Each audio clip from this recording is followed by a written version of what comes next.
네, 여러분들 반갑습니다. 여의도 너머 TV의 닭간다 오늘 진행을 맡게 된 저는 개그맨 김기호입니다. 반갑습니다. 예. 자, 고스트의 천정밀 정치 해보시죠. 예, 닭간다.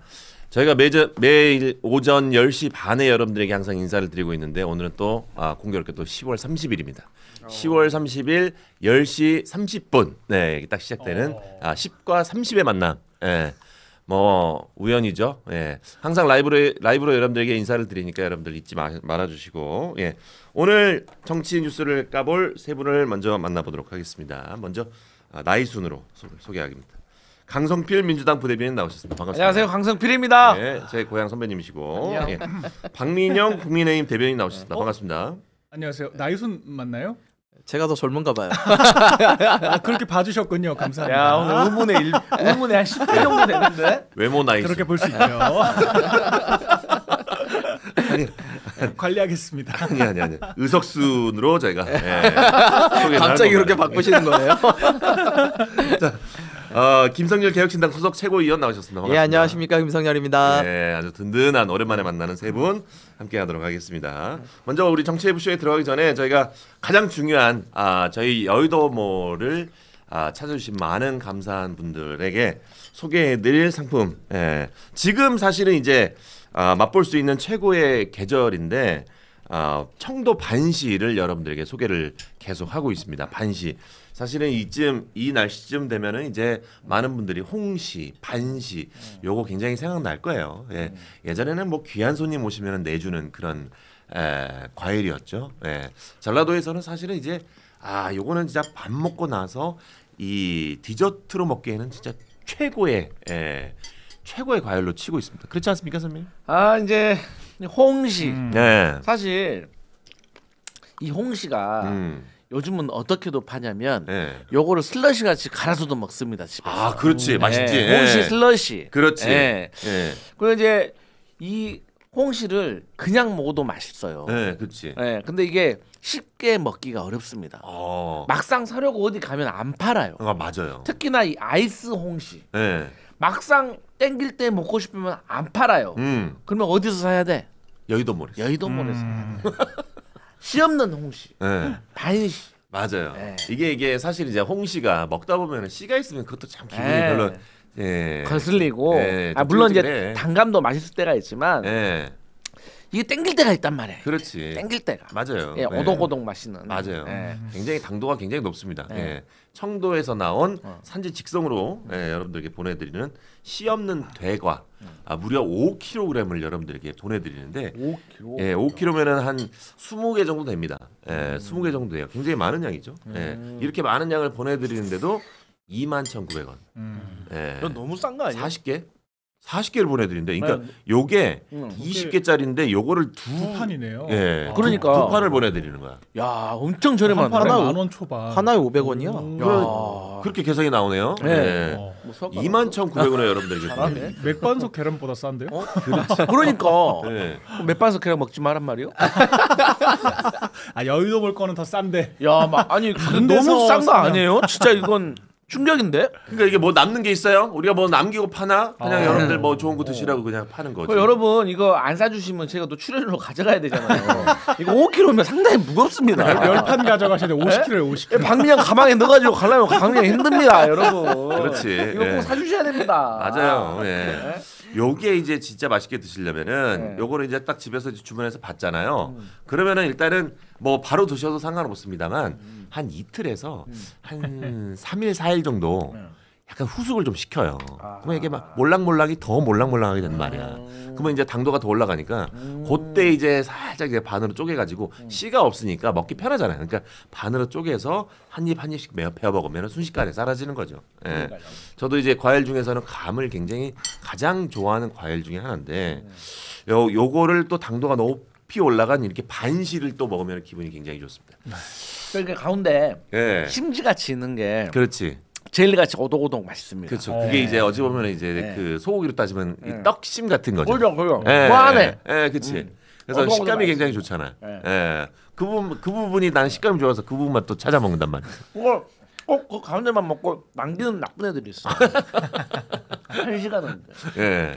그래서 요거를 이제 한꺼번에 다 먹기 좀 힘드시니까 한두 개 정도 드시다가 뭐 손님도 좀 드리고 하시다가 그래도 남아 양이 많으니까 그때는 어떻게 해야 돼? 냉동실에 얼려요. 맞아. 냉동실에 얼리면 요거는 이제 샤베트처럼 이게 감이 아무리 추운 데서 얼리더라도 바로 꺼내서 먹으면은 샤베트처럼 싹 또 녹아 숟가락이 들어가. 세련됐네. 샤베트. 세련됐지. 그러니까 샤베트처럼 이걸 또 숟가락처럼 떠 먹을 수 있으니까. 좋네. 예, 뭐 1년 동안 1년 내내 먹을 수 있는 이런 반실을. 또 요즘 다이어트 많이 하니까. 그렇지. 밥 대신 이거 드시면 됩니다.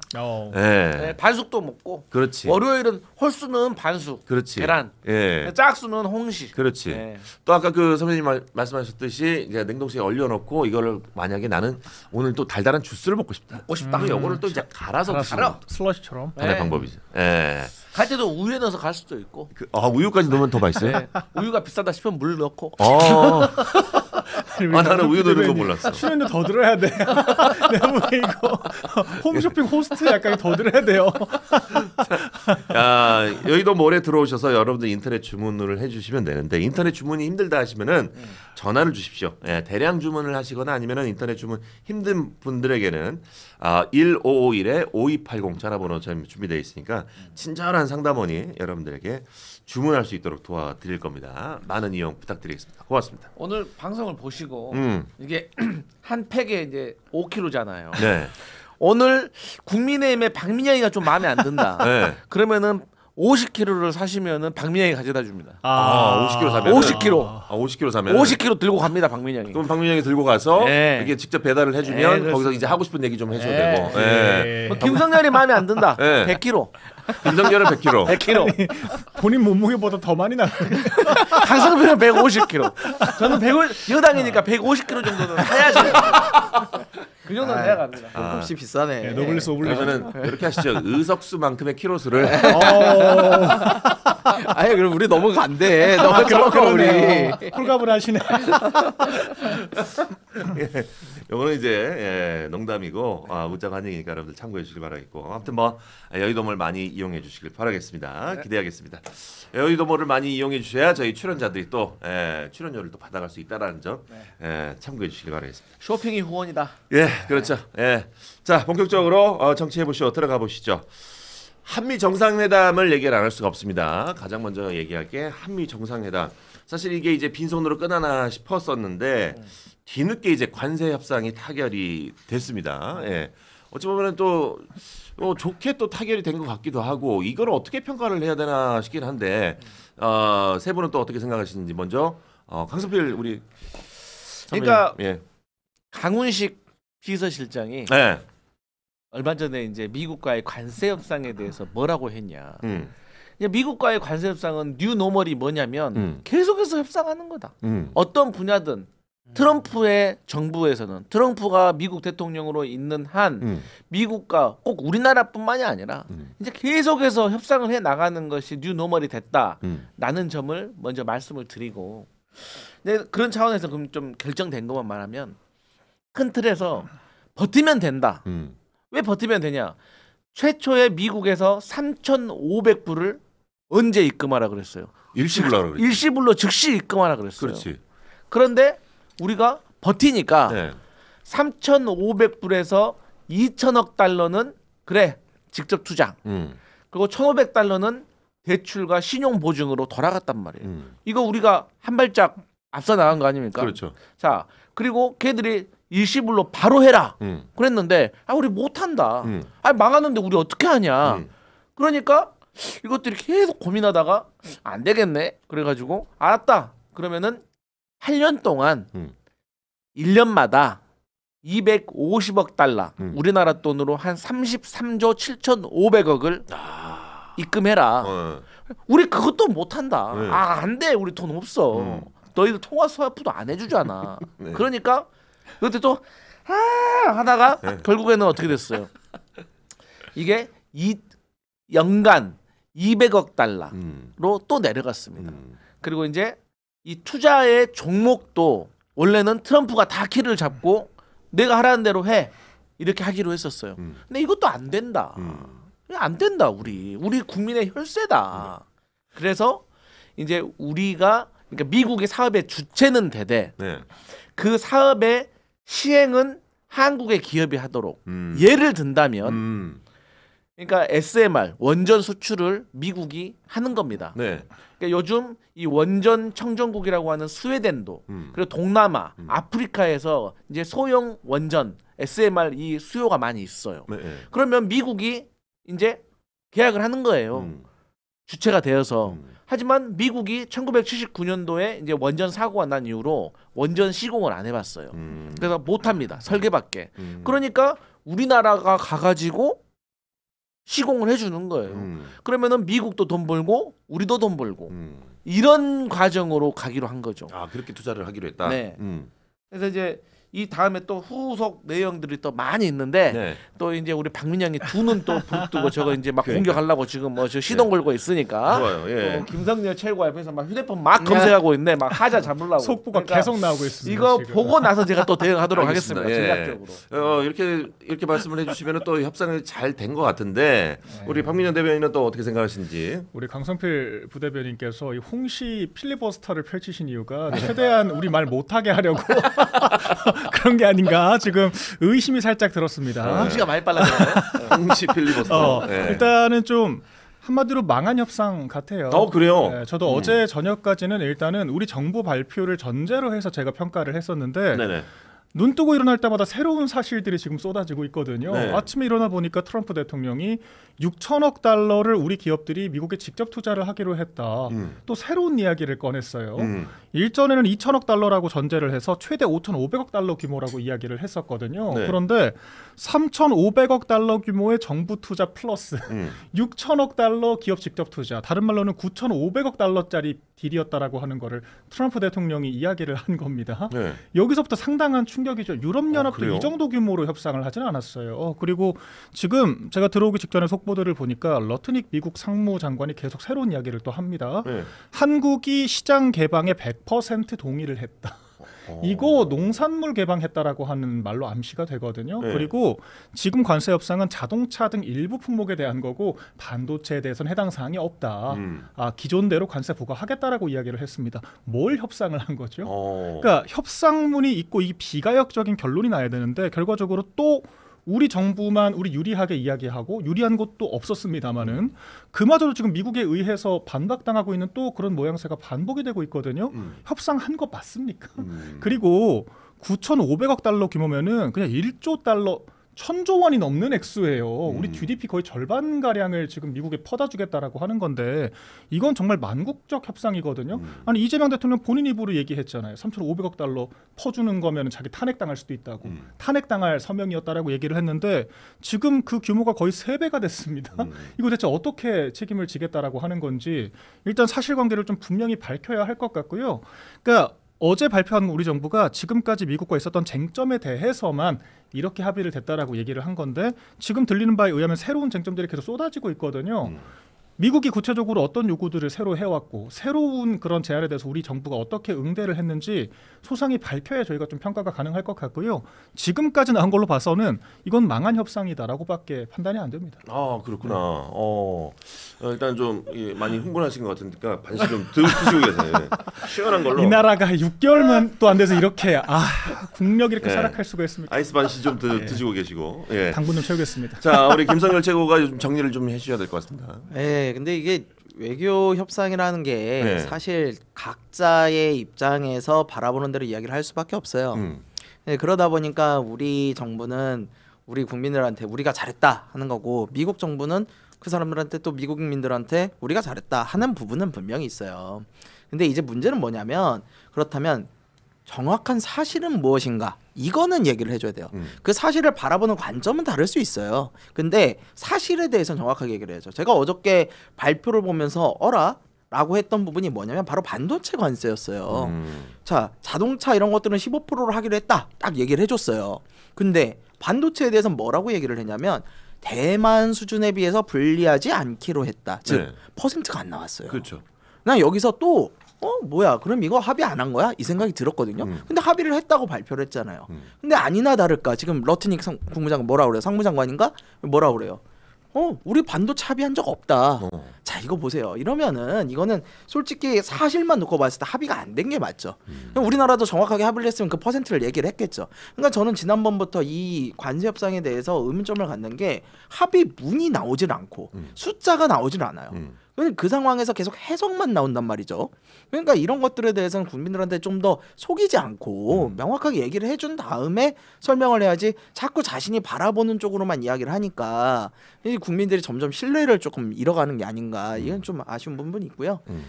어려운 시험은 맞아요. 트럼프를 상대로 뭐 뉴노멀 말씀하셨는데 트럼프 자체가 정말 상대하기 힘든 사람이에요. 그렇다면 결국 상대적으로 우리가 뭐 일본과 비교해서 잘했냐 못했냐 뭐 아니면 유럽과 비교해서 잘했냐 못했냐 이런 식으로 따질 수밖에 없어요.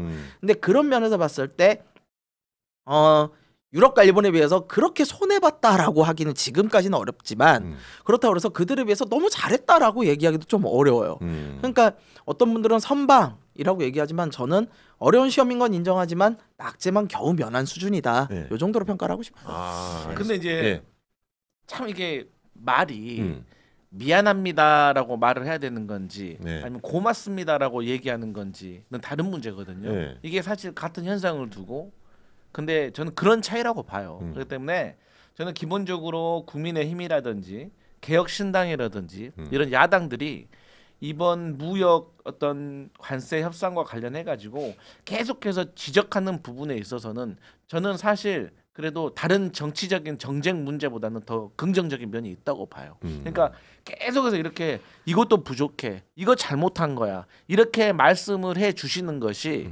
사실 우리 정부가 미국 정부를 상대하는 레버리지가 될 수가 있어요.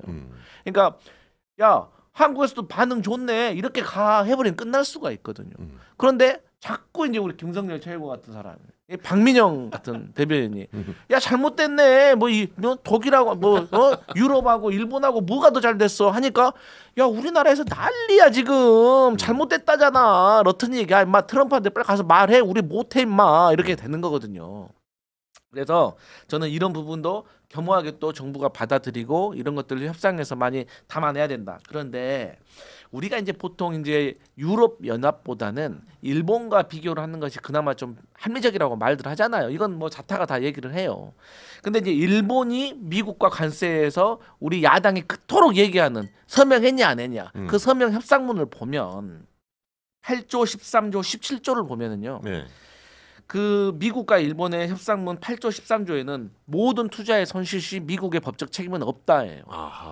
그리고 우리가 모든 것은 감당은 일본이 해라예요. 그리고 이 투자 방식도 우리가 알아서 한다예요. 그게 일본과 미국의 협상문에 나와 있는 거예요. 다시 말하자면 8조 13조 17조에. 근데 우리나라는 또 일본 같은 경우는 그래서 45일 만에 입금을 하게 되어 있어요. 우리보다 더 큰 액수가. 근데 우리나라 지금 이제 김성렬 최고나 박민영 최고 그 대변인 지적해 주셨던 거 일리가 있지만 어쨌든 팩트는 우리 3,500억 달러를 즉시 입금하라가 일본은 45일 후에 해야 된다니까요. 근데 우리는 10년으로 늘어났어요. 3,500억 달러에서 500조가 다 되는 돈에서 우리가 많이 줄였잖아요. 그래서 지금 나와 있는 팩트만으로도 사실 분명한 성과는 있다라고 보고 오죽했으면 이 트럼프가 우리 김정관 산업자원통상부 장관에게 터프한 협상가다라고 했잖아요. 이 터프라는 것이 우리나라 말로는 스트롱하다라고 해석될 수 있지만 사실상 이 실무 용어에서 터프는 까다롭다는 얘기예요.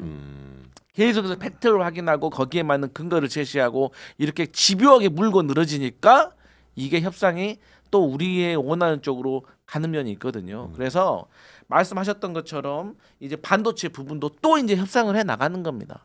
하지만 어쨌든 전체적인 투자와 관련해 가지고 그리고 또 이 경제만 있는 거 아니잖아요. 이제 또 우리 잠시 우리 박민현 대변인하고 김선 대변인 핵잠수함 얘기도 좀 해주세요. 평가를 어떻게 됐는지. 알겠습니다. 뭐 어쨌든 간에 일단은 뭐 초반에 그 협상을 할 때보다는 좀 더 사정이 좀 나아진 것 같다라고 이렇게 말씀을 해주신 것 같은데. 그렇지도 않아요. 왜냐면은 이거 사실관계를 좀 바로 해야 될 게 7월에는 애초에 현금으로 투자하라는 얘기를 안 했습니다. 7월 21일자로 했던 협의 때는 그랬는데 갑자기 3,500억 달러 현금 투자라고 하는 표현이 갑자기 등장을 하게 되면서 우리 국민들의 눈이 굉장히 낮아진 거예요. 그러니까 3,500억 현금으로 털리지만 않아도 선방은 했다라고 하는 프레임이 만들어지면서 지금 마치 대단히 협상을 한 것처럼 얘기하지만 우리나라처럼 현금 박치기 하라고 요청한 국가 자체가 없습니다. 일본 얘기를 하시는데 일본은 현금 지분이 2%밖에 안 돼요. 나머지는 뭐 보증을 하건 뭐 대출을 받건 뭐가 됐건 일본이 알아서 구해오라고 하는 게 미국과 일본 간의 협상 내용입니다. 오직 우리나라에만 2천억 달러를 정부가 현금으로 가져와라라고 이야기를 한 거고요.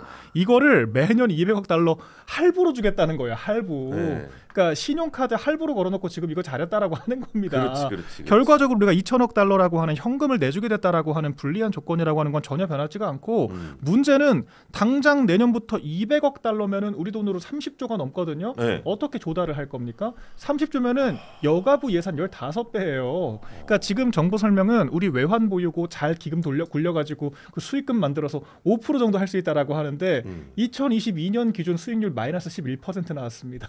적자 볼 수도 있는 거거든요. 그럼 어디다가 손 벌리겠습니까? 국민연금 같은 거 손 벌리는 거거든요. 그러겠죠. 그럼 결과적으로 국가의 생명줄을 저당 잡고 현금 박치기를 하는 거예요. 이걸 어떻게 잘했다라고 합니까? 그리고 일본과 같은 조건으로 했어도 칭찬할 일이 아닙니다. 왜 그러냐면 한미 FTA가 있었잖아요. 우리나라는 미국과 0% 관세였습니다. 자유무역 협정을 맺었습니다. 일본은 2.5%에서 15%가 된 거고 우리나라는 0%에서 15%가 된 거예요. 유엔도 마찬가지로 2.5%였습니다. 그리고 우리나라가 2.5% 불리해진 거예요. 같은 조건 100번 양보해서 그렇다라고 하더라도 우리가 더 불리해진 건데 이 얘기는 왜 안 합니까? 이렇게 현금까지 내주겠다라고 했으면 적어도 아니 한미 FTA 고려해서 우리는 12.5% 해달라 이런 요구는 했어야죠. 그러니까 지금 이게 적용된다라고 하더라도 현기차 같은 경우에는 가격 경쟁력 밀릴 수밖에 없는 거고요. 기업 펀더멘탈 계속 약화될 거고 결정적으로 지금 전혀 진실이 지금 뭔지를 알 수가 없기 때문에 또 내일 자고 일어나면 무슨 또 악재가 펼쳐질지 알 수가 없는 이 예측 불가능성 이게 바로 전 제일 큰 문제라고 생각을 합니다. 그러니까 저도 그 부분이에요. 아까 이제 강성필 대변인께서 그 말씀을 주셨어요. 그 야당들의 이런 비판을 레버리지 삼아서 협상을 해서 100% 동의를 해요. 근데 그렇죠. 저희가 비판을 하려면 저희한테 팩트를 알려주셔야 돼요. 지난번에도 똑같았거든요. 그러니까 팩트가 뭔지 정확하게 나오지는 않은 상황에서 자꾸 포장만 해서 이야기하니까 저희가 어떻게 얘기를 못 하겠어요. 이거에 대해서도 지난번에 뭐 잘한 협상 뭐 이래놓고는 사실 까보니까 그게 아니었잖아요. 지금도 반도체 분명히 어저께 협상했다 그러는 거 미국은 아니라고 그러잖아요. 이러면 우리는 누구를 믿어야 되냐는 거죠. 그러니까 정확한 내용을 주시면 저희도 그거에 맞게끔 하는데 그게 아니다 보니까 저희도 추측성으로 비판을 할 수밖에 없는 이런 부분들이 생기는 거고요.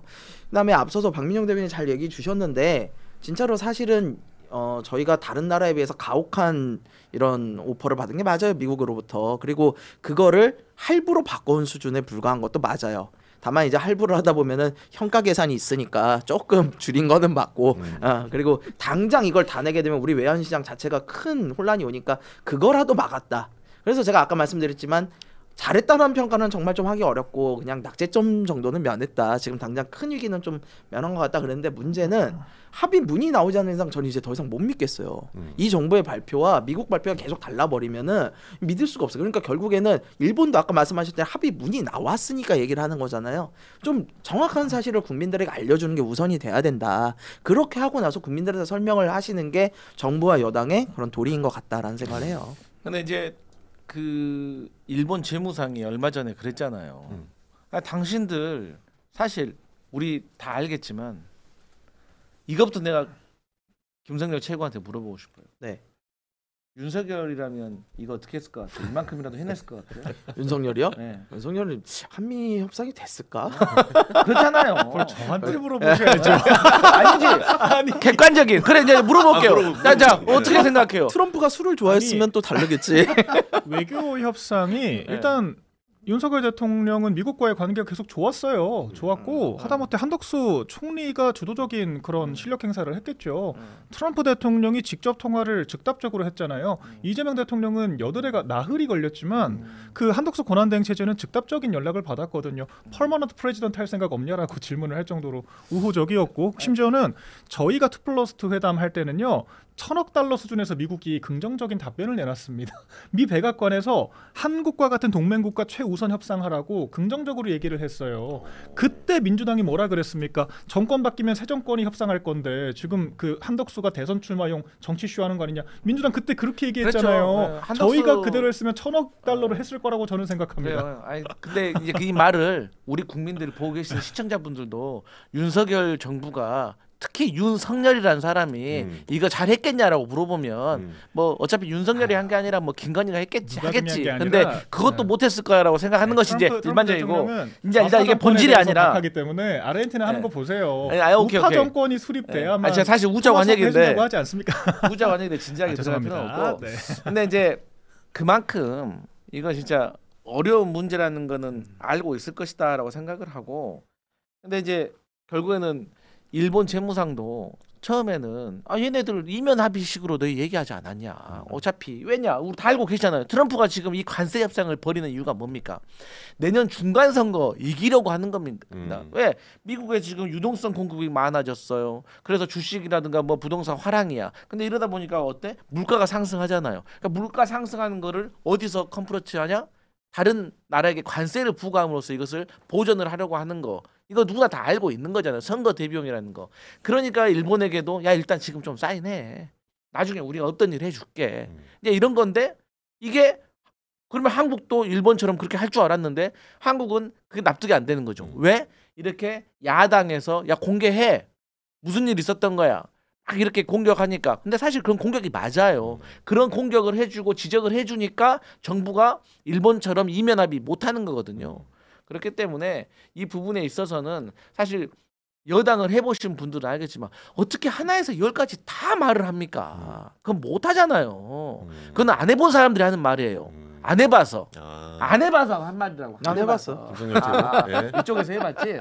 아니, 그거 해본 최상목 경제부총리를 그 민주당이 대선 기간에 무슨 자기네들 파기환송심 유죄 판결 났다고 화나가지고 탄핵시켜버렸지 않습니까? 2+2 회담 잘하고 있는데 그런 경험자들이 협상할 수 있게 이끌어줬어야죠. 그러니까 이게 저는 이 부분은 공감을 해야 돼요. 트럼프라는 사람을 상대로 협상하는 건 정말 어려워요. 이게 누가 됐든지 어려웠을 거예요. 그렇기 때문에 워낙 예측 가능성도 떨어지고 그러다 보니까 이 사람을 상대로 어떤 결과가 나왔어도 이게 평가하기 쉽지는 않아요. 그러니까 그런 부분을 우리도 감안할 테니까 거짓말만 좀 하지 말라고요. 그러니까 국민 상대로 거짓말은 아니지. 그래. 거짓말했어. 그래 거짓말까지는 아니라고 할게요. 근데 그렇게 말하면 안 돼요. 눈속임은 하지 마요. 눈속임. 왜냐면 반도체 이거 우리가 하려고 했는데 관세 협상 잘 안 됐다라고 얘기를 해줘야지. 당장 미국에 가가지고 저렇게 우리가 협상한 적 없어. 그래 버리면 면이 뭐가 됩니까 이게. 그렇죠. 그래서 뭐 일단 여러 가지 면에 있어서는 저희는 이제 또 그렇게 평가를 하는 것이고 또 말씀드렸다시피 이제 또 러트닉이 또 저렇게 또 이러네 저러네 하니까 또 이제 우리 정부가 계속해서 집요하게 이 관세 협상은 잘 해 나가야 된다라고 하는데 어쨌든 제가 말씀드리고 싶은 거는 이 핵 잠수함이 세계적으로 6개 국가밖에 없어요. 네. 근데 우리나라가 이제 바로 넘어가시네. 네. 핵 잠수함. 근데 제가 그래서 좋아. 하나 그 말씀드리고 싶은 게 이게 있어요. 제가 이제 전 정부 고위직한테 들은 건데 이 문재인 전 대통령을 트럼프가 이제 뭐라고 부르냐면 제인 그랬대. 처음에는 이제 뭐 친하니까 뭐 이렇게 격식 프레지던트 뭐 이렇게 하다가 제인 뭐 이렇게 하더래. 근데 원래 이제 북한이 미사일을 쏘잖아요. 네. 그러면은 한국 대통령과 미국 대통령이 통화를 하게 돼 있답니다. 네. 그러면은 통화할 때 이제 하루는 문재인 전 대통령이 아니 우리가 핵잠수함을 가지게 되면 솔직히 너희 미국이 너희 북한을 두려워하는 이유 중에 하나가 북한이 핵 무기를 쏠 때 지상에서 쏘면은 나름대로 인공위성이라는 걸 탐지를 하기 때문에 또 그때는 이제 고체 연료가 아니라 유리로 넣기 때문에 시간이 걸리니까 포책을 한단 말이에요. 그런데 무서운 게 뭐냐면 잠수함이 실어가지고 잠수함에서 쏴버리는 거예요. 그런데 미국의 잠수함이 우리 한반도 영해에 와가지고 탐지를 할 수가 없잖아요. 네. 그러니까 결국은 그 역할은 우리 대한민국이 해줘야 되는 거예요. 그렇기 때문에 핵잠수함과 관련해 가지고 여러 가지 요구들이 있었어요. 아, 그랬구나. 근데 그때도 이거 진짜인지 뭐 사실인지 모르겠지만 그러니까 트럼프는 어떤 스타일이냐면 그래? 그럼 핵잠수함을 사야 돼? 그러면은 뭐 그럼 어디 나라 거 사는 거야? 예, 그 문재인이 당연히 우리가 미국 거 사지. 그러면은 우리 미국 거 사는 거야? 그래, 너희들 줄게 이렇게 하는 거예요. 근데 그 다음에 이제 미국 국방부 장관이나 전화 와가지고 야 트럼프 국방 잘 모르는 거 알지?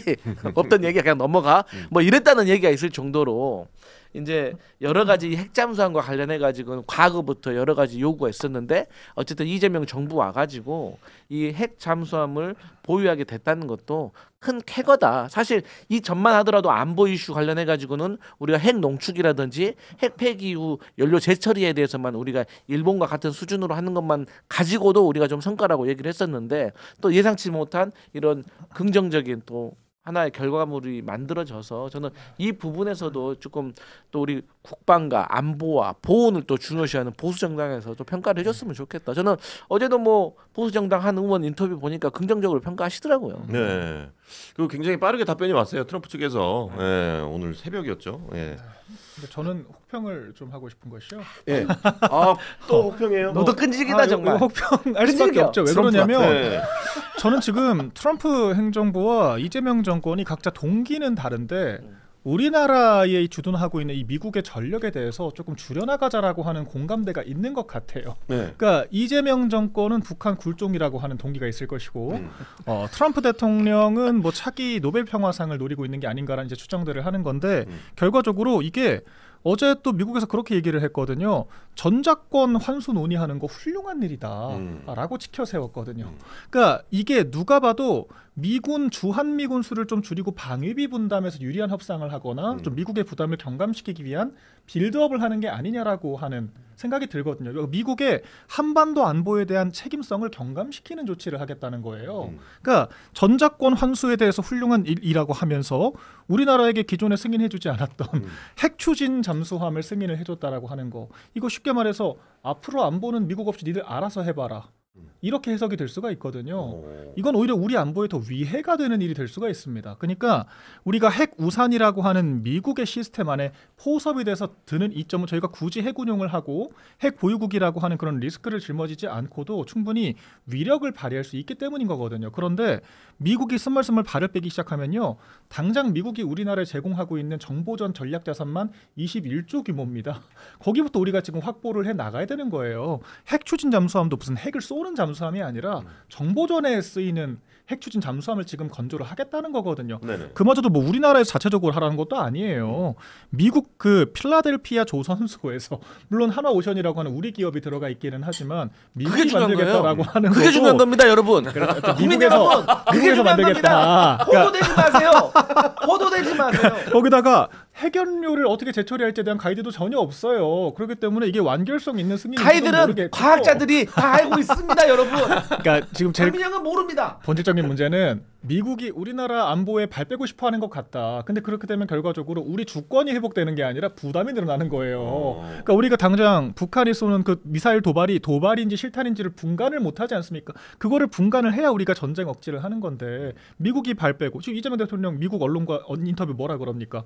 북한 도발 미사일 어떻게 생각하냐라고 하니까 김정은이 많이 참은 것 같다라고 허허 웃잖아요. 3발 쏠 거 1발밖에 안 썼다라는 식으로 얘기를 하지 않습니까? 이런 식이면 어떻게 우리가 안심하고 살아갈 수 있겠어요? 이건 안보 인식 자체가 부족하다라고 저는 보는 것이고 미국이 발 빼고 싶어하면 우리나라가 잡아야죠. 이거는 조금 더 발상의 전환이 필요하다라고 저는 생각을 합니다. 저는 이 부분에 대해서 뭐 두 분 다 저는 어느 정도 일리는 있다고 봐요. 예, 근데 어쨌거나 중요한 거는 우리가 언제까지 미국에다가 기댈 수만은 없어요. 예, 우리도 자주국방이라는 거에 대한 꿈을 우리 보수 정당에서도 하고 진보 정당에서도 하고 다 하잖아요. 그러니까 이 부분에 대해서 핵 추진 잠수함 물론 만족스러운 정도는 아니다 하더라도 어쨌든 핵 추진 연료 자체를 공급받게 된다는 거는 굉장히 진일보한 그거는 맞아요. 다만 저는 조금 우려는 되는 게 굉장히 저는 그러니까 결국에는 총액 3,500달러를 못 깎으니까 이 방향으로 돌려서라도 뭔가를 얻어내려 했다라는 전략을 읽히긴 해요. 그래서 어느 정도의 성과는 거뒀다라고 하는데 문제는 이게 지금 외교계에서는 무슨 얘기가 나오냐면 한중 정상회담 앞두고 중국을 너무 자극한 거 아니냐. 왜냐면 이거 말씀하실 때 뭐라 그러면 북한 잠수함뿐만이 아니라 중국 잠수함까지 같이 얘기를 했어요. 그래서 중국 잠수함, 북한 잠수함을 우리가 견제를 하려면 우리도 이런 게 필요하다라고 하시는 바람에 중국에서 이거를 굉장히 안 좋게 봤을 거라는 거죠. 지금 시진핑 지금 들어왔거든요. 시진핑 주석 우리나라 지금 정상회담하러 들어왔어요. 지금 시작했다고 합니다. 예. 근데 이렇게 해놓고 나서 한중 정상회담도 해야 되는데, 그러니까 외교라는 게 항상 균형을 잘 맞춰야 되고, 우리는 또 열강 사이에 끼어 있잖아요. 그러니까 어느 한쪽 편만 많이 들어서도 안 되는 그런 건데, 조금 저는 위험한 발언이긴 하다. 물론 얻어낸 거는 잘하셨는데 이제 한중 정상회담이 쉽지는 않아 보인다라는 생각도 좀 해요. 근데 도대체 어느 장단에 맞추라는 거야? 우리 보고 뭐 중국하고 친하게 지낸다고 쉐쉐라고 막 아니 정상회담은 잘해야 될 거 아니야. 아니 근데 선전포고를 할 필요는 없잖아요. 야, 너 박민혁 국민의힘은 그렇게 얘기하면 돼. 지금 밖에 나가면 지금 뭐 이렇게 현중 막 반중 운동하는 사람들이 말이야. 근데 좋습니다. 그것도 일리가 있는 말이고. 근데 이제 미군을 감축을 한다? 이거 정말로 내용을 아는 사람들은 우리가 미군 나가라고 해도 못 나가는 거 알아요. 어떻게 나갑니까? 왜? 지금 미국의 지금 이 한반도에 대한 어떤 전략은 한반도의 어떤 기지화가 아니라 자기들의 어떤 전략 단위 안에 포함시키려고 한다는 내용이 대세예요. 그러니까 왜? 중국을 견제하기 위함인 거죠. 근데 물론 표면상으로는 한반도에서 남과 북이 대치하고 있기 때문에 여기에 대해서 이제 대비하는 거라고 하지만, 지금 현대 2025년 오늘날에는 지금 북한에 대한 대비보다는 지금 미국은 한반도에 있는 특히나 주한 미군을 통해 가지고 중국을 견제하고 있는 거예요. 그렇기 때문에 미군이 뭐 철수하고 빼고 뭐 이런 문제는 사실상 뭐 안보가 뭐 구멍 난다 이런 건 좀 말이 안 되고, 뭐 예를 들어서 뭐 미국에서는 핵 우산 같은 거 그런 것들이 이제 안 됐을 때는 좀 큰 문제가 있지만, 미국은 조금 감축하고 그런 건 전혀 상관이 없다는 걸 말씀드리고. 이제 국감 하시죠. 네. 이제 주제 전환 좋아. 아니 국가 넘어가기 전에 지금 속보 같은 게 지금 미중 정상회담이 지금 부산에서 지금 시작이 됐는데 요거를 이제 뭐 회담이 이제 곧 있으면 끝날 거 아닙니까? 뭐 길게 하지 않을 것 같은데 여기서 우리가 이제 지금 중점적으로 봐야 되는 포인트가 무엇인가? 요게 사실 궁금하긴 해요. 저는 봤을 때 좀 큰 얘기인데, 이번에 그러면 트럼프하고 시진핑하고 싸워서 누가 이겼냐? 저는 시진핑이 이겼다고 봐요. 그러니까 세계 1등 미국하고 대체 불가한 히토류 1등 중국하고 싸운 거예요. 화살 10개 가진 사람하고 큰 화살 하나 가진 사람하고 싸운 건데 전 중국이 이겼다고 봐요. 그 이유가 뭐냐면 이 정치적인 입장이 시진핑하고 트럼프하고 다른 거예요. 트럼프는 4년 계약직이에요. 계속해서 그것도 2년마다 평가받아야 되고. 그러니까 지금 우리와 관세전쟁, 세계와의 관세전쟁, 이게 다 지금 내년 중간선거 때문에 그런 거 아니에요? 그런데 시진핑은 평가를 받을 필요가 없어요. 계속 쭉 가는 거야. 10년 전에도 지금도 트럼프가 은퇴하고 나서도 계속 시진핑은 있을 거예요. 언제까지인지는 모르겠지만. 그렇기 때문에 트럼프는 뭐가 조금이라도 하나 잘못되면은 지금 미국 시민들이 들고 일어나는 거예요. 아니 당장 중국에서 대두 안 사준다고 하니까 미국에서 대두 농사하는 농민들 들고 일어선 거 아닙니까? 그리고 히토류 없으면 뭐 아무것도 할 수가 없잖아요. 그렇죠. 그렇기 때문에 하지만 중국은 다른 10개 중 9개 중에서 타격을 받는다고 하더라도 어쨌든 독재 국가니까 그게 정치적으로 이게 타격을 안 받는 거잖아요. 그런 차원에서 이 미중 정상회담이 시작되기 전부터 이미 결과는 나버렸다. 그런데 이제 문제는 우리가 만약에 히토류와 관련해 가지고 계속해서 중국하고 미국하고 불협화음이 나면, 중국도 사실 본인이 히토류 1등이긴 하지만 바로 미국을 찌르기가 좀 부담스러운 면도 있어서 오히려 그 중간자에 있는 한국을 때림으로 인해서 이것을 표본으로 할 수가 있는 그런 우려가 있었거든요. 그래요. 이게 이 싸움이라는 게 누가 이기고 지고는 전혀 중요하지 않아요. 왜냐하면 미국이나 중국이나 우리한테 있어서 가장 많은 수출 국가, 가장 많은 수입을 하는 국가예요. 둘이 싸우면 안 되는 거야. 우리 입장에서는. 둘이 이기고 지고가 문제가 아니라 둘이 안 싸워야 돼. 싸우면 우리만 힘들어요. 중간에서 진짜 고래 싸우면 새우등 터지거든요. 그래서 이 미중 정상회담이 이런 화해의 무드, 좋은 분위기로 끝나는 게 우리한테는 최선이다. 맞습니다. 근데 이거는 맞아요. 살짝 이것도 발상의 전환이 좀 필요한 게, 그래요? 중국이 그렇기 때문에 저희가 좀 견제를 해야 돼요. 그러니까 중국이라고 하는 나라가 우리가 자유무역 협정이라고 하는 게 그 시장 내에서 정부에 의한 인위적인 통제가 없다라고 하는 걸 전제로 하거든요. 왜 그러냐면 정부가 이 수출을 통해 얻은 수익을 특정 이 기간 산업에 집중적으로 투자해서 이 국제 무역 질서의 어떤 룰을 깨버리게 되면은요, 그게 그 산업 자체를 잠식해 버릴 수가 있거든요. 중국이 그렇게 하는 나라입니다. 우리나라가 조선업 압도적인 1등이었잖아요. 중국은 수출을 통해 벌어들이는 수익을 기업들이 자체적으로 투자를 하는 것이 아니라 중국 공산당이 어디에 투자할지 결정을 하기 때문에 조선업 무조건 몰빵해서 키워하면 그게 되는 나라입니다. 그렇기 때문에 중국의 산업들이 특히 우리나라 같은 대체 시장들을 점점 잠식을 해나가는 거거든요. 우리가 중국에 많은 수출을 하고 있지만 무역 수지가 적자예요. 왜 그러냐면 그 이상으로 수입을 하고 있기 때문에 우리와 대체제 관계에 있는 것이 아니라 보완제 관계에 있는 제품들을 거래를 하기 때문에 더 싼 값에 거래를 하니까 그렇게 될 수밖에 없는 거거든요. 그래서 역설적으로 미국이 중국을 견제해주면은 우리나라 산업이 되살아나는 효과들이 있습니다. 그러니까 이런 전체적인 역학을 봤을 때 저희가 이 미중 간의 갈등을 관망만 할 것이 아니라 그 사이에서 우리가 어떤 이득을 취할 수 있는지 그 역학 구도를 잘 파악을 해야 한다라고 생각을 하고요.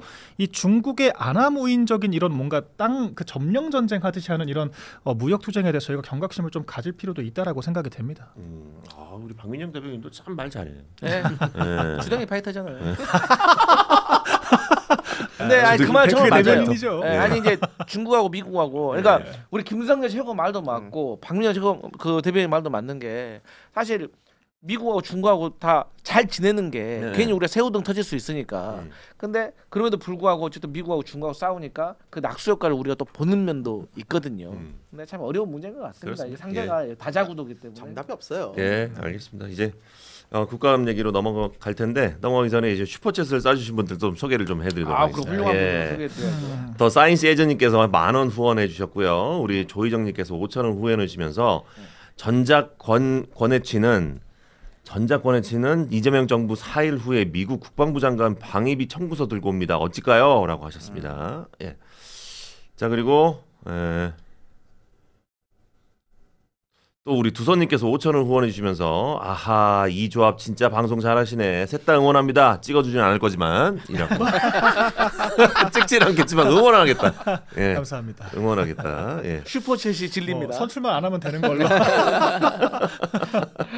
그렇습니다. 자 또 우리 조희정님께서 5,000원 후원해 주시면서 윤석열이 아니라 김건희가 있다면 지금은 이재명이 아니라 김현지 갑니까? 라고 우리 강석필 대변인에게 맞받아 치신 것 같은데 뭐 대답하실 수 있습니까? 아니, 뭐 국감 얘기하면서 하면 되죠 뭐. 네. 대통령의 명까지 거역하고 기어이 안 나오셨으니까. 조희정님께서 또 5,000원 후원해 주시면서 9월 뉴욕타임즈 이 대통령 3,500억 달러 요구에 동의했으면 내가 탄핵당했을 것이라고 요게 이제 실제로 이게 뉴스가 나왔는지 안 나왔는지 모르겠지만 이렇게 얘기를 나왔었죠. 보내주셨고 나왔었구나. 네. 예. 자 그리고 이제 성남 총각님께서 10,000원 후원해 주시면서 오늘은 한동훈 주제가 없네요. 섭섭합니다. 야 한동훈 얘기하고 하지만 만들어내는 건 일도 아니죠. 그 얘기하면 다음 걸 못 넘어가. 되기 못 때문에. 넘어간다고 할 거 많다고. 예, 우리 다인님께서 3,000원 주시면서 정치인 정년 도입 계획은 없나요?라고 이렇게 질문 주셨습니다. 예, 불만을 얘기하시는 것 같은데 자 이제 국감 얘기를 해야 될 것 같습니다. 예, 자 법사위를 비롯한 14개의 상임위원회에서는 이제 10월로 국정감사 마무리를 하는데 한 시민단체가 국감 중간 평가로 점수를 준 게 F를 줬습니다. 예. 여러분은 지금 국감 중간 평가를 한다면 어떻게 점수를 주실 수 있는지 먼저 중간 평가를 한번 해보도록 하겠습니다. 예. 우리 박민영 대변인부터 시작할까요? F 이하가 있으면 그 이하를 주고 싶은 심정이죠. F 이하가 없으니까 저희가 F를 줄 수밖에 없는 거고. 네네. 이거는 국정감사 취지가 전혀 살지 못하는 그냥 쇼츠 감사예요. 다 그냥 자기 쇼츠 그런 약간 무쌍 찍기 바쁘고. 아니, 상임위원장들이 왜 그렇게 플레이어처럼 굽니까? 상임위원장들은 심판이잖아요. 그렇죠. 질문도 원래 많이 하는 자리가 맞아요, 아닙니다. 맞아요. 네. 상임위원들이 제대로 피감기관들을 견제할 수 있도록 도와주는 역할을 해야 되는데 그렇지. 이번 국감에서 이름 제일 많이 나온 게 추미애랑 최민희예요. 네네네. 이게 말이 되는 겁니까? 그러니까 여당이 국정을 책임져야 하는 자리에서 국정감사장을 아수라장으로 만들었다라고 생각을 하고요. 제일 기억에 남는 이 쌍최 있잖아요. 최민희, 최혁진. 그 최혁진 그 무소속 의원, 무소속이긴 하지만 민주당 비례대표 명단에 TO로 들어왔기 때문에 민주당 사람이라고 봐도 이게 무방한 정도거든요. 무슨 조요토미 히데요시다 뭐다 가지고 와가지고 피켓 들고 거의 뭐 국감장을 돗대기 시장으로 전락시켰잖아요. 저는 그런 경박한 피켓 들고 들어온 장면은 아무리 우리 국감이 지금 국회에 대한 신뢰도가 땅바닥이라고 하지만 이런 전례는 없습니다. 그리고 최민희 위원장은 지금 과방위 피감 기관들만 지금 논았어요. 피감 기관들을 지금 견제하고 우리가 그 검증을 해야 될 그 시간에 최민희 위원장 결혼식 논란 가지고 하루 종일 떠들고 있지 않습니까? 대체 이게 뭐 하는 짓입니까? 그러면은 국감 중간이라도 사퇴를 하고 좀 국정감사가 정상화될 수 있게 해야 되는데 지금도 뻗탱기고 있잖아요. 자기 아무 잘못이 없다라고 하고 있지 않습니까? 그렇지. 우리가 최민희 위원장이 누구한테 무슨 몇만 원씩 몇십만 원씩을 받았고 이거를 환급을 해줬니 많이 이런 내용을 알아야 됩니까? 그리고 그 딸이 대체 개인이라고 하면은 대체 어떤 피감기관이 화환을 100개나 보내겠습니까? 결과적으로 다 이게 직권남용이고 뇌물죄인 거거든요. 그러니까 이렇게 우리나라는 특히 1년에 한 번밖에 국감을 안 하기 때문에 우리 국가 돌아가는 것들을 국민들이 목도하고 평가할 수 있는 거의 유일한 기회라고 할 수 있는데 이런 얘기만 하다 끝났습니다. 정말 한심하게 짝이 없는 국감이었습니다. 맞습니다. 예. 저도 비판할 거니까 비판하는 거 듣고 한번 하시죠. 지금 자연스럽게 지금 말씀 안 하시려고 지금 답변 회피하시려고 자연스럽게 기침하시는 것 같은데. 아니 근데 사실 필리버스터 하시는 걸 필리버스터. 기침 필리버스터? 똑똑해. 전 그런 거죠.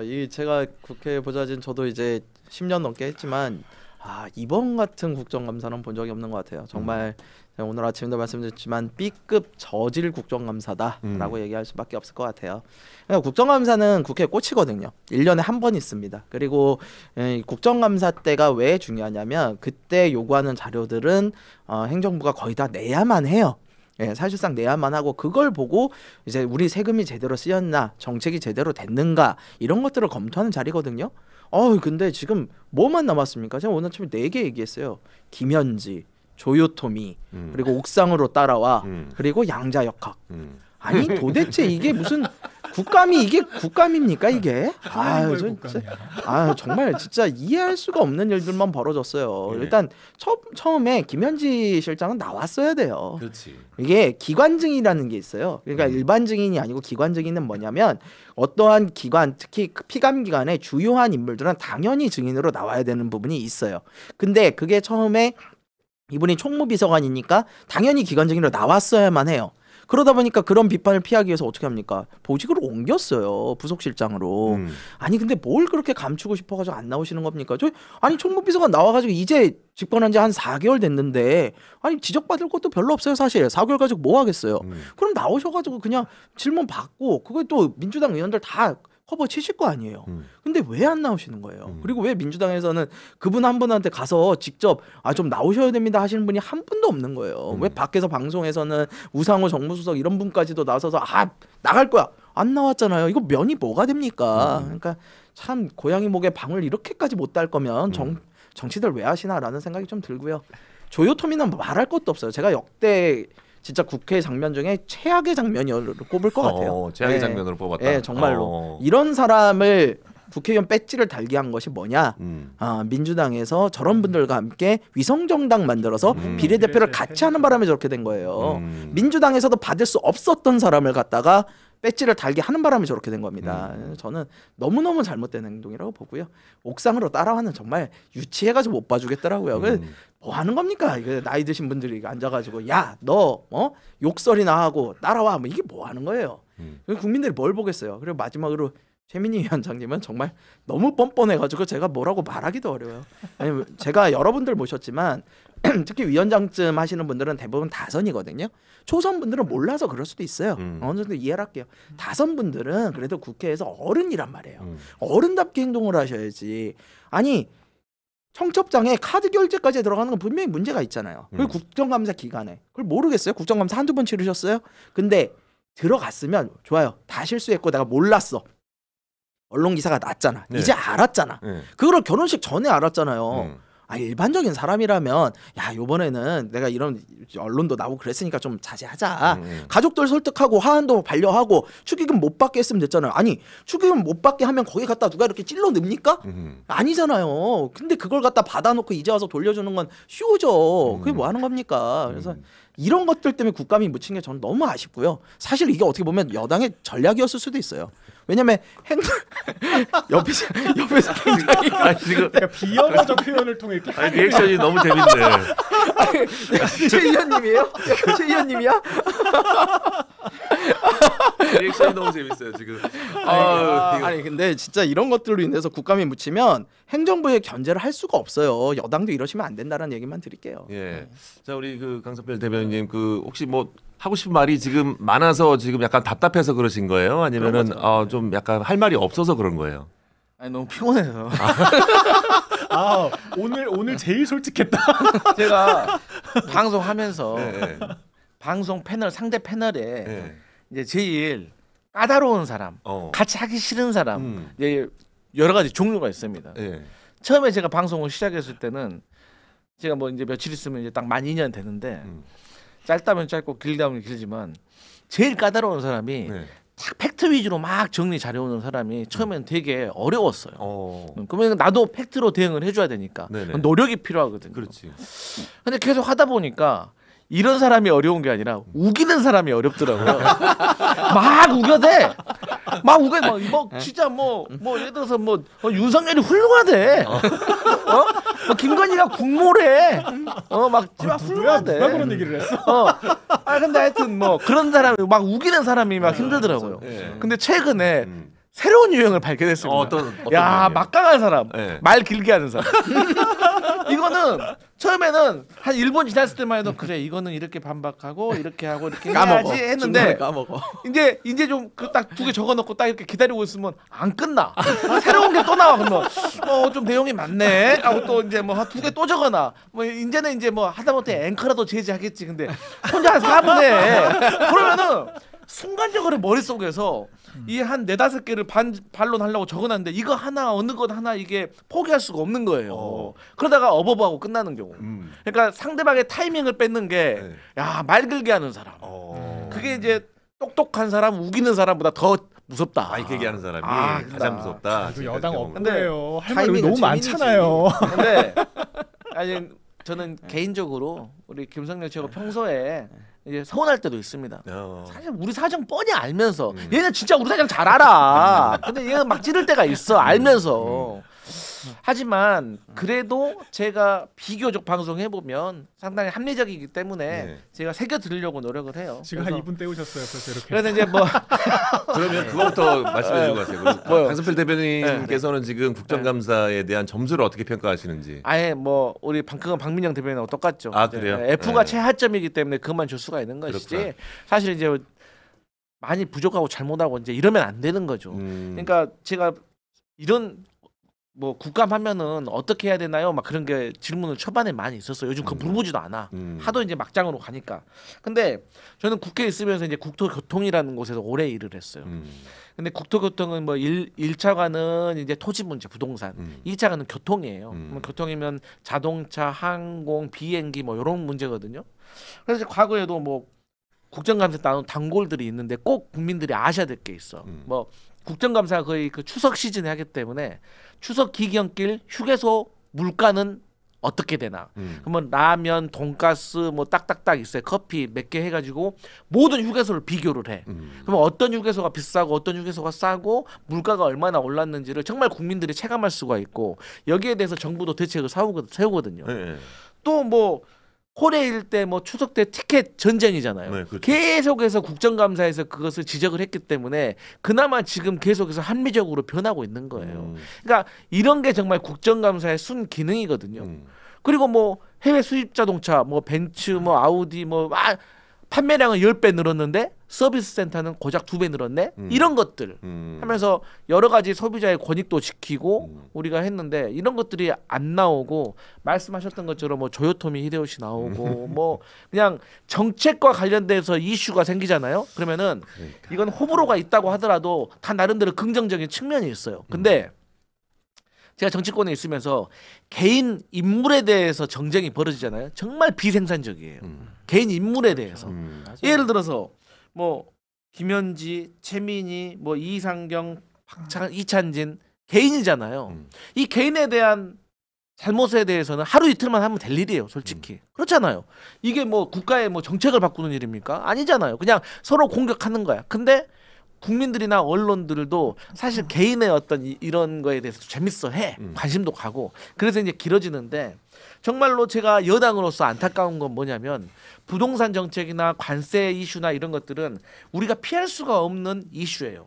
그리고 이건 꼭 짚고 넘어가고 야당의 지적도 듣고 우리도 변명을 하고 국민들이 판단할 수 있게 해야 되는 건데 이 개인에 대한 거는 필요 없는 것들이야.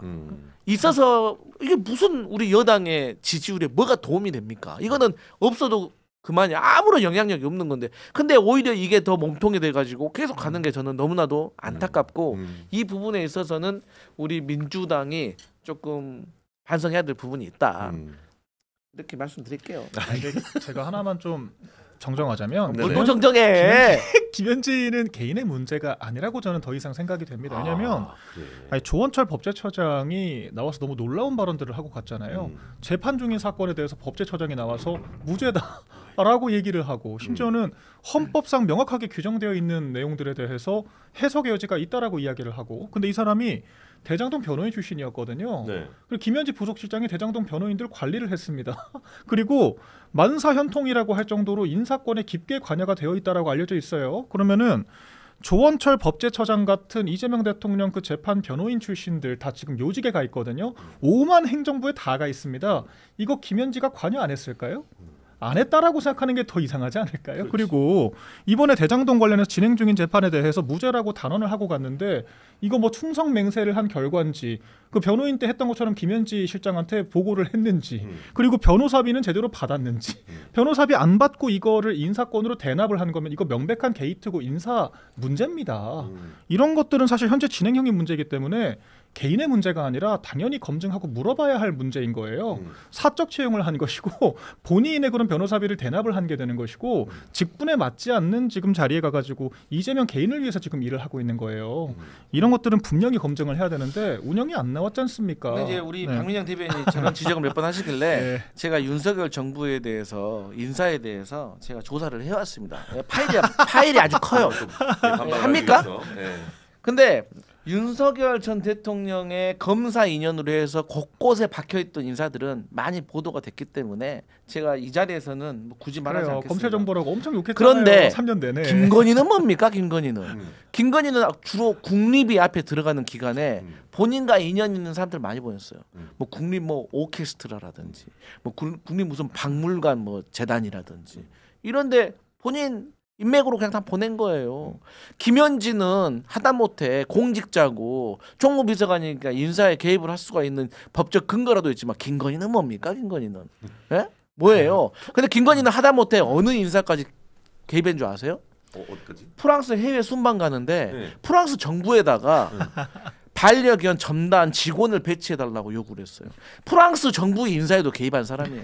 이건 지나가는 얘기니까 좀 짧게 줄이고 반려견 점단 전용 차량을 준비하라는 거예요. 아니 김현지 부속실장도 지금 저희가 의혹 제기를 하는 거지 한번 특검 해보세요. 제가 봤을 때 지금 나올 거 수두룩 빽빽입니다. 그러니까 특검 국정조사 해야 되고 하나 더 조금만 얘기하자면 그래서 결과 한마디만 할게.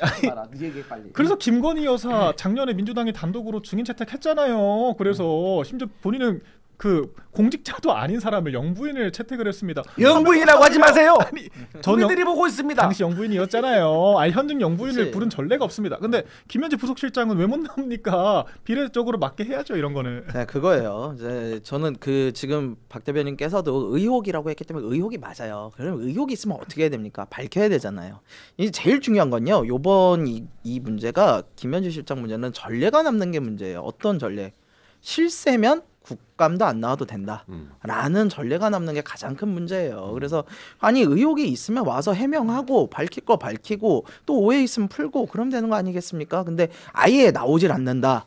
아니 재벌 총수들도 나오는 게 국감이에요. 전 5대 그룹 회장도 불러와 봤거든요. 진짜 사람 많이 죽어가지고 그거 가지고 엄청 노력해서 근데 실세라고 그래서 안 나오면 됩니까?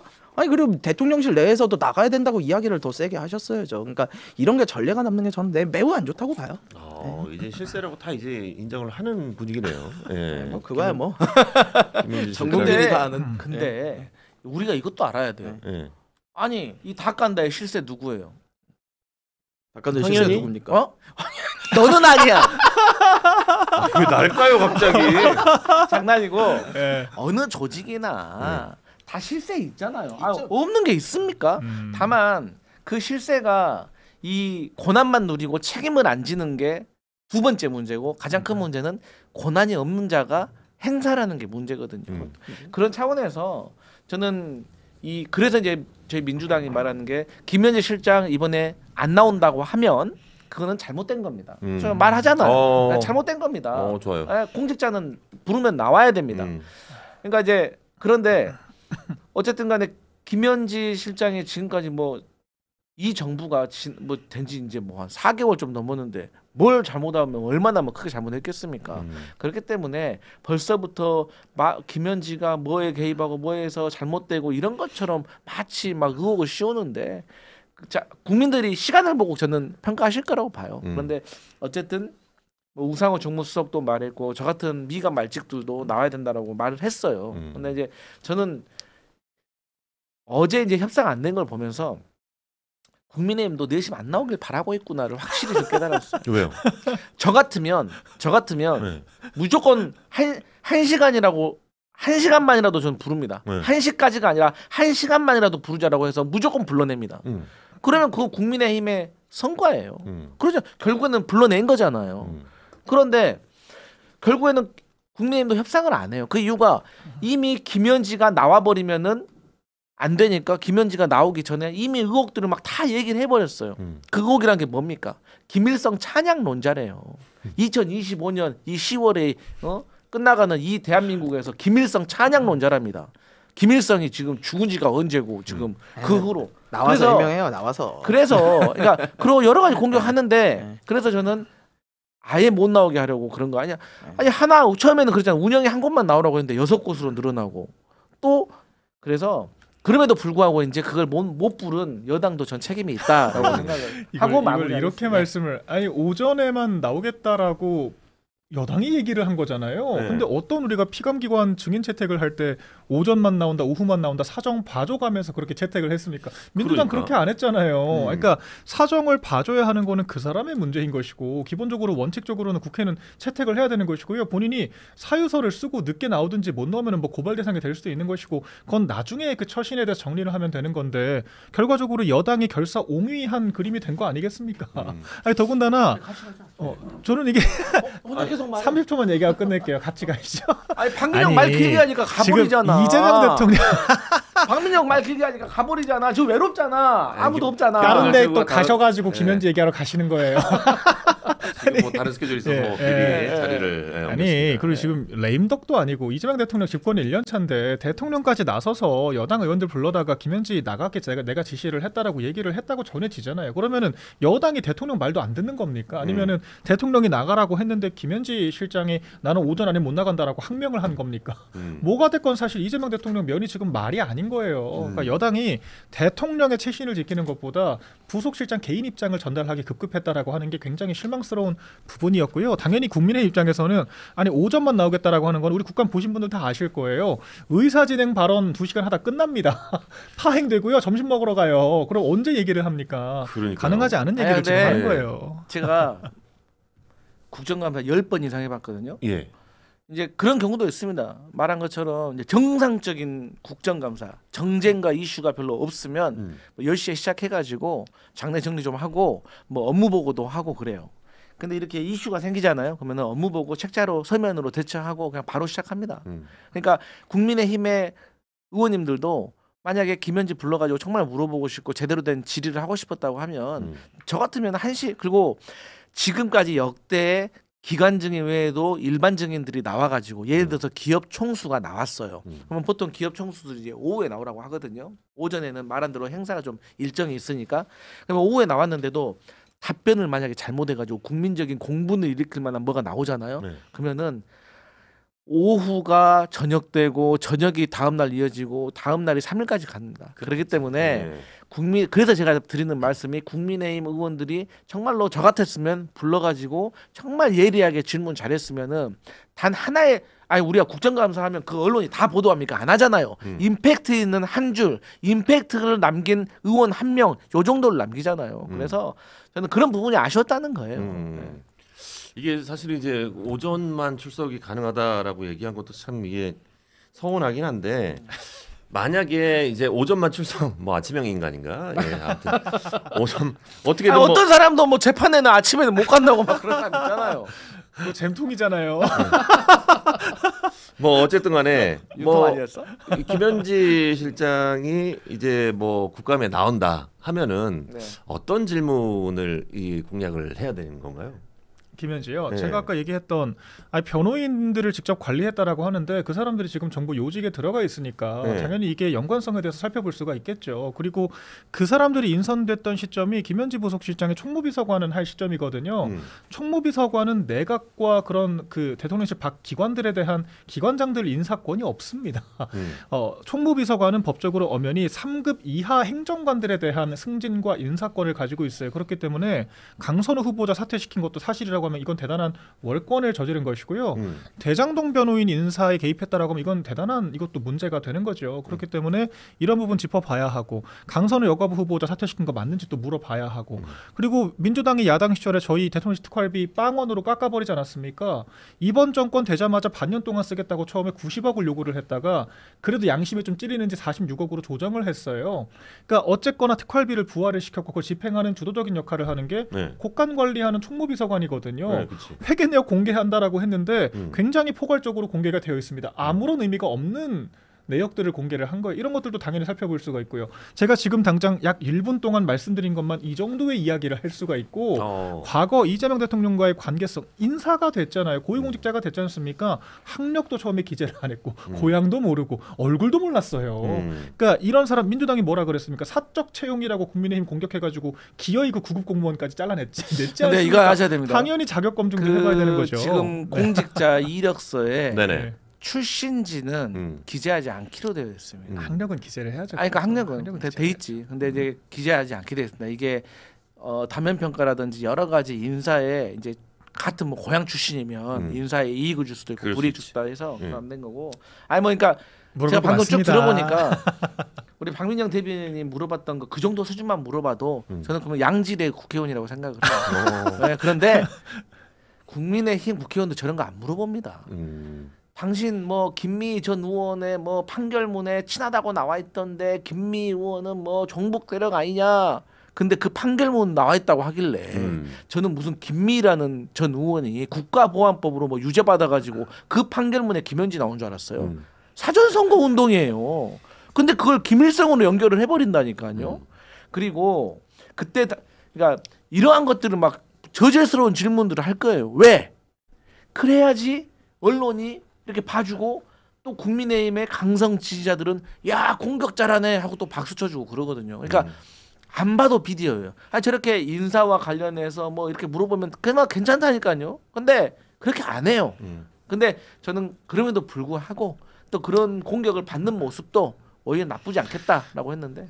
네, 근데 진짜 근데 국회가 국민의 목소리를 대변하는 사람들이잖아요. 그러니까 언론이 보도를 한다는 건 결과적으로 그걸 국민들이 궁금해한다는 뜻이기도 합니다. 네. 그러니까 김현지가 대체 누군데? 그렇지. 이게 지금 국민들의 최대 관심사예요. 근데 그 관심사가 굉장히 또 여러 가지 또 분야가 포진해 있잖아요. 뭐 어디서는 뭐 누구 뭐 통합진보당 뭐 의원과 친하게 지냈다더라. 뭐 어디 성남시 의회에서 무슨 불법적인 행위를 저질러가지고 전과가 있다더라. 무슨 대장동 변호인들과 보고를 받았다더라. 너무도 많은 구설들이 있기 때문에 당연히 그 궁금증을 해소해 주는 게 국회의 책무라고 저는 생각을 하고 그 절차와 과정이 지나치게 급떨어지는 우리 그 최혁진 의원 같은 모습을 보이는 게 아니라고 하면은 저는 용인범의 용인 범위 안에 있다라고 생각을 하거든요. 그러니까 다 떠나서 운영위는 왔어야죠. 운영위조차도 안 왔다라고 하는 게 전혀 평가할 부분이 없다라고 하는 게 저희의 입장입니다. 아, 뭔지 알겠습니다. 내년에도 비슷한 실랑이가 벌어질 텐데 네. 매년 이럴 겁니까 대체? 매년 이럴 거예요? 그러니까 김현지 부속실장이 지금 국감에 안 나오는 것도 사실 문제지만 나와도 문제긴 하겠네요. 아니에요. 예. 나오면은 문제가 저는 개인적으로 그래서 나오라고 했던 거예요. 아, 그래요? 우상호 정무수석 정치 국민의힘을 오래 한 믿기 사람이에요. 국민의힘을 그렇기 때문에 믿기 나름대로 이게 그러니까 이게 어떤 거가 있냐면 제가 전에 말씀드렸잖아요. 좋은 대학교 법대 나와가지고 이른 나이에 사법고시 패스한 사람이 보좌관인 저한테 갑자기 본인의 공직선거법에 대해서 저한테 물어본다니까요. 그래서 저 머릿속으로 너 서울대 법대 나온 그 사법고시 패스한 법률가 아니야? 그걸 왜 나한테 물어봐? 그러니까 무슨 말 하고 싶은 거냐면 자기 일은 잘 안 보여요. 판단이 잘 안 돼. 그러니까 옆에서 제대로 된 조언을 해줘야 되는 거예요. 그렇구나. 네. 아, 맞네요. 중이 제 머리 못 깎는 건 네, 맞습니다. 어디 가나 마찬가지고요. 예. 알겠습니다. 오늘 시간이 많이 지났으니까 좀 마무리하는 차원에서 슈퍼챗을 쏘신 분들 문자를 좀 소개를 해드리자면 우리 보치더렌님께서 우리 5,000원 후원해 주시면서 세 분 다 좋은 방송 만들어주세요. 응원합니다. 이렇게 좋은 얘기 해주셨고 다인님께서 또 3,000원 주시면서 국감 재밌어요. 황현희 씨 말처럼 개콘이 사라질만 해요. 라고 보내셨고 저도 이 의견을 동의합니다. 예. 자 그리고 우리 이성결님께서 2만 원을 주시면서 개혁신당 김성열 수석 최고라고 하셨는데 자리를 지금 이동을 하셔가지고 안 계십니다. 예. 우규상님께서도 5,000원을 후원해 주셨는데 강성필 우리 대변인님한테 네. 감사합니다. 아니 무슨 잘못만 이야기하면 윤석열 김건희네 윤석열 정부가 잘못했으면은 이재명 정부도 잘못해도 된다는 건가라고 이렇게 아닙니다. 예. 이메일 주소 남겨주세요. 라고 하시면서 5,000원 보내주셨습니다. 고맙습니다. 자 오늘은 정치 해부쇼 여기까지 하도록 하겠습니다. 오늘 뭐 세 분께서 좋은 얘기 많이 해주셨는데 우리 김성열 최고가 한 10분 전쯤에 자리를 떠서 어쩔 수 없이 이렇게 스케줄 있는 분들은 또 저희가 또 대우를 해드려야 되니까. 네 맞습니다. 맞습니다. 그래서 여기까지 하도록 하겠습니다. 오늘 좋은 얘기 나누신 우리 세 분 진심으로 감사드리고 마지막으로 우리 지금 이제 저희 여의도 너머 TV가 구독자가 이제 37,600명 정도 되는데 이번 달에 4만 명을 찍을 것을 예상을 했는데 아직 못 찍고 있어서 조금 서운합니다만 하루 남았어요. 내일 제가 또 와서 체크할 건데 좀 많이 이번 달에 4만까지만 좀 가자라는 게 좀 목표입니다. 일주일에 10,000만 가도 어마어마한 거. 엄청난 거죠. 욕심 내보고 있는 겁니다. 지금. 욕심 낼만 합니다. 그렇습니다. 저희 여의도 TV에 구독과 좋아요 많이 눌러주시고 또 저희 여의도모를 이용해 주셔서 여기 그 반시 지금 여러분들에게 21,900원에 소개를 해드리고 있으니까 가을에 또 반시 한 입 드셔야겠죠. 달달한 반시 준비되어 있으니까 이용해 주시길 바라겠고 우리 조희정님의 문자를 마지막으로 끝내도록 하겠습니다. 불안한데. 5,000원 후원해 주셨습니다. 이렇게 이해합시다. 김현지가 국감에 하루 종일 나가 있으면 애착 인형 잃어버린 아이처럼 이재명 씨가 불안해할 것 같긴 해요. 관세 협상도 조정해 줘야 할 텐데 말이죠.라고 하시면서 보내주셨습니다. 어쨌든 이 의견도 뭐 나쁘지 않은 것 같습니다. 뭐가 안 나빠요? 하는 겁니다. 뭐가 안 나빠 이 의견이. 이래서 나와야 되는 거예요. 자, 저는 내일 금요일 오전 또 10시 반에 여러분들과 함께 할 테니까 잊지 말고 찾아주시길 바라겠고 구독 좀 많이 눌러주셔서 10월달 안에 4만 명 한번 찍어 보시도록 하겠습니다. 함께 해주신 우리 세 분, 우리 김성열 최고는 지금 자리를 비웠지만 두 분에게 진심으로 감사드리겠습니다. 다음 주에 뵙겠습니다. 고맙습니다. 감사합니다. 네.